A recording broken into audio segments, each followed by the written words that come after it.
श्री स्वामी समर्थ. सहज भक्तियोग चॅनलमध्ये परशुराम जयंतीच्या निमित्ताने आपले मनपूर्वक स्वागत. वैशाख शुद्ध तृतीया, यालाच अक्षय तृतीया म्हणतात. हा परशुराम जयंतीचा दिवस. भगवान विष्णूंनी हा साधू संत ऋषीमुनी यांचे राक्षसांपासून आणि दुष्ट असलेल्या राजांपासून रक्षण करण्यासाठी घेतलेला हा 6वा अवतार. परशुरामाचा जन्म कसा झाला? परशुराम हा ऋषी जमदग्नी आणि त्यांची पत्नी माता रेणुका यांचे पुत्र होते.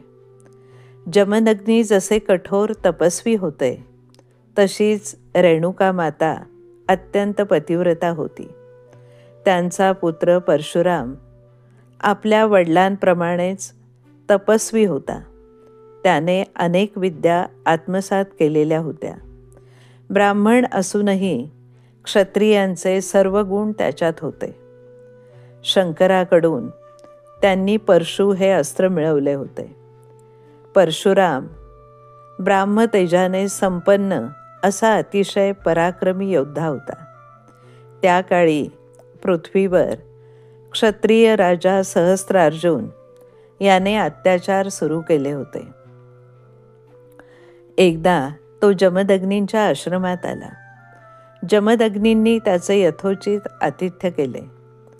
जमदग्नींकडील कामधेनू गाय सहस्त्रार्जुनाला आवडली. त्याने तिची मागणी केली, पण जमदग्नींनी याला विरोध करण्याचा प्रयत्न केला.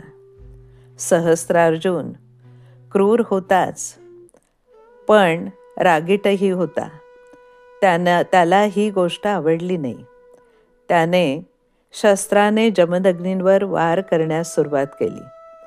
त्याला अडवण्यासाठी माता रेणुका मध्ये पडली असता तिच्यावरही त्याने वार केले. अखेरीस जमदग्नींची निर्घुण हत्या करून तो ती गाय घेऊन गेला. त्यावेळेस परशुराम आश्रमाबाहेर होते. आश्रमात आल्यावर त्यांनी आपल्या पित्याची निर्घुण हत्या झाल्याचे आणि आपल्या मातेची दुःस्थिती आणि दुःख पाहून पृथ्वीवरील दुष्ट राजांचा संहार करण्याची प्रतिज्ञा केली. पुढे परशुरामाने सहस्त्रार्जुनाला पराभूत तर केलेच, पण त्याचा वधही केला. दुष्ट राक्षस आणि अत्याचारी असलेल्या राजांना धडा शिकवण्यासाठी त्याने अनेक दुष्ट आणि प्रजेला त्रास देणाऱ्या राजांशी युद्ध केले आणि 21 वेळा विजय मिळवला. परंतु ज्याच्या पुढे सर्व जग नतमस्तक झाले होते, शत्रू थरथर कापत होते, अशा विजयी क्षणातही त्याचे मन राजपदाच्या मोहात अडकले नाही. पृथ्वीचा राजा होण्याची संधी असतानाही त्याने संपूर्ण भूमी कश्यप ऋषिकुलाला दान केली. हा विरक्तीचा सर्वोच्च आदर्श, की जिथे संपत्ती, सत्ता, कीर्ती याचा लवलेशही त्याच्या निर्णयाला बाधा घालू शकला नाही. त्यांचा हा त्याग सामान्य माणसाच्या कल्पनेपलीकडचा आहे आणि हीच गोष्ट परशुरामाला श्रेष्ठत्वाच्या एका वेगळ्या उंचीवर नेऊन ठेवते. परशुराम शस्त्र आणि शास्त्र या दोन्हींचा महान ज्ञाता आहेत. फक्त ज्ञान असून चालत नाही, तर अन्यायाविरुद्ध लढण्याची ताकद ही तेवढीच जरुरी आहे. हा त्यांनी सर्वसामान्यांसमोर ठेवलेला एक आदर्श आहे. परशुरामाची गुरुभक्ती, मातृपितृभक्ती ही आदर्शवत आहे. हा महान योद्धा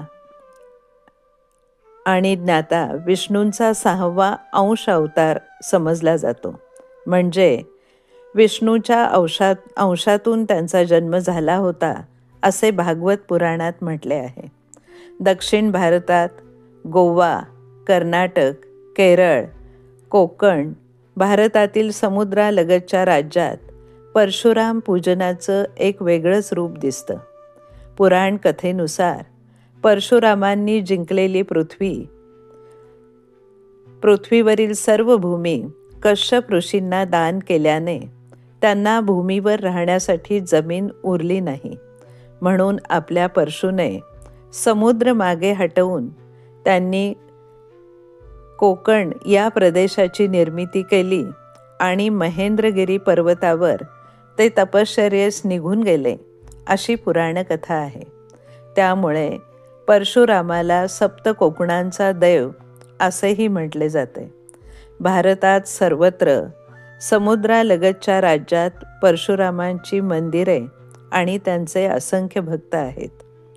आई वडिलांचा दुःखद विरह, आयुष्यभर युद्ध करून आलेली विरक्ती आणि तरीही आपल्यातील ब्राह्मतेत जागृत राहावे यासाठी धडपडणारा एक महान तपस्वी आजही सप्तचिरंजीवांपैकी एक चिरंजीव म्हणून कलियुगात दुष्ट शक्तींपासून आपले रक्षण करण्यासाठी सिद्ध आहे.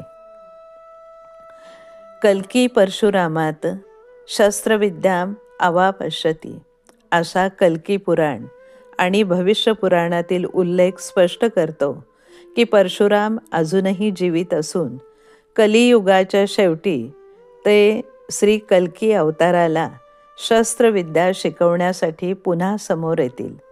यावरून भूतलावर आजही परशुरामांचे अस्तित्व आहे असे समजले जाते. परशुराम हे केवळ युद्धाचे प्रतीक नाहीत, तर ते आहेत धर्मरक्षणासाठी उभ्या राहणाऱ्या असीम शक्तीचे प्रतीक.